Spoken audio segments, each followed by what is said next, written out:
bonjour. Bonjour à toutes et à tous. Ce dont je vais vous parler aujourd'hui va probablement vous surprendre par l'ampleur des montants transférés. Mais le plus important n'est pas l'argent injecté. Le plus important, c'est pourquoi ces rachats ont eu lieu. Car derrière ces milliards de dollars, il n'y a ni euphorie, ni effet de mode. Il y a quelque chose de beaucoup plus rare en tech. Une vision stratégique claire. Bienvenue dans Upstart et on commence. Depuis 2 ans, l'intelligence artificielle, vous le savez tous, a profondément changé de nature. On ne parle plus d'expérimentation, on ne parle plus de démonstration. On est entré dans une véritable phase industrielle. Et c'est là que surgit une question que très peu de gens osent formuler clairement. L'intelligence artificielle est la première technologie numérique de l'histoire à poser une question simple mais brutale. Avons-nous réellement l'énergie pour la faire tourner ? Car aujourd'hui, le principal frein à l'IA n'est plus l'algorithme, ce n'est plus la donnée, ce n'est même plus le talent. C'est la capacité du monde réel à supporter sa montée en puissance. Et quand on comprend cela, on comprend aussi pourquoi certains rachats, en apparence discrets, sont en réalité des décisions fondatrices.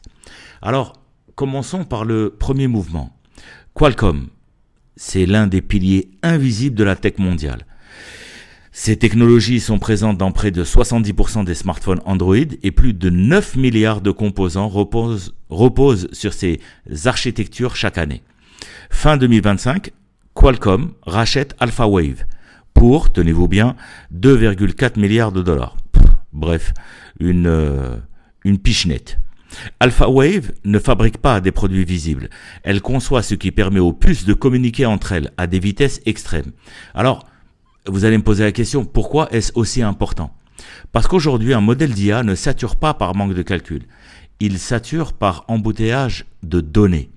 Quand l'information n'arrive pas assez vite, la puissance devient inutile. Et avec ce rachat, Qualcomm ne cherche pas à être le plus fort, il cherche à être le plus fluide. Et dans l'IA moderne, la fluidité vaut plus que la force brute. Mais faire circuler toujours plus de données soulève immédiatement une autre question.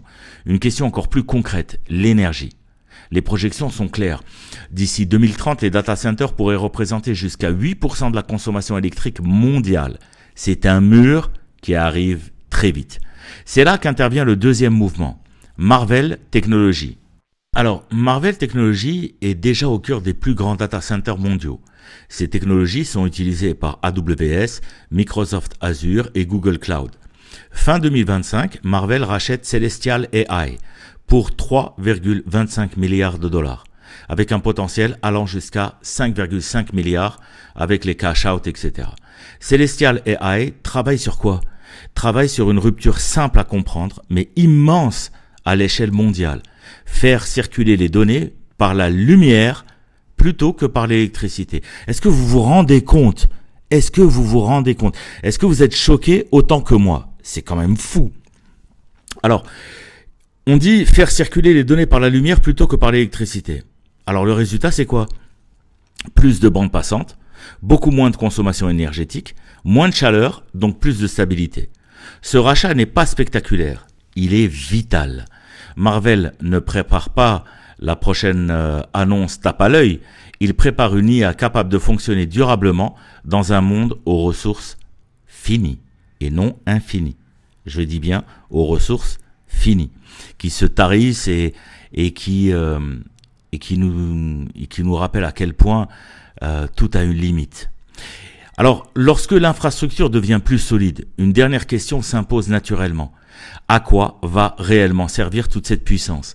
C'est là que le troisième mouvement prend tout son sens. Meta.